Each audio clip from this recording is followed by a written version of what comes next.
কি ব্যাপার আব্বা, তুমি গেলে গাড়ির লাইসেন্স করবে আর যাও বন্দুকের লাইসেন্সের অ্যাপ্লাই করতে আসলা। মূর্খ দেখছি, তোমার মতন তো মূর্খ দেখিনি। ওটা আমি ইচ্ছা করে থুয়ে যাচ্ছি। কি তার মানে এখন তো তুমি বাড়িতে বন্দুক রাখবা? বাড়ির যে পরিস্থিতি, উচিত আসলে অনেক আগের থেকেই বন্দুক রাখা। কে আব্বা, আমি কি কোনো ভুল টুল করছি নাকি? বাড়িতে আগে বন্দুক আসুক, তারপর তোর তোর সাথে কথাবার্তা হবি আমার। আব্বা, ধরো কেউ যদি দোষ করে, দোষ করা নিজের ভুল স্বীকার করে, তাহলে তো ওই ভুল মাফ হয়ে যায়, তাই না? এগুলা ডায়লগ আগের জামানার চলছে, এই যুগে আর এগুলা ডায়লগ চলে না।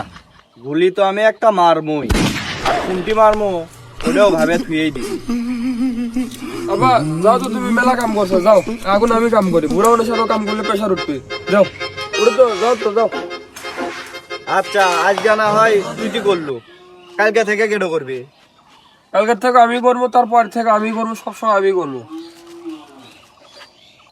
আমার বাপ তো এইরকম আসিল না, হুট করে এরকম হয়ে গেল, কাহিনী বুঝলাম না। দেখে বেঁচে তো গেছি। কোথ থেকে কি হলো কিছুই বোঝা যাচ্ছে না। মানে কিসের অ্যাপ্লাই করবে, যে কি অ্যাপ্লাই করলাম, তে যা হয়েছে ভালোই হয়েছে। কর বাবা, আজ থেকে তুই কাম কর।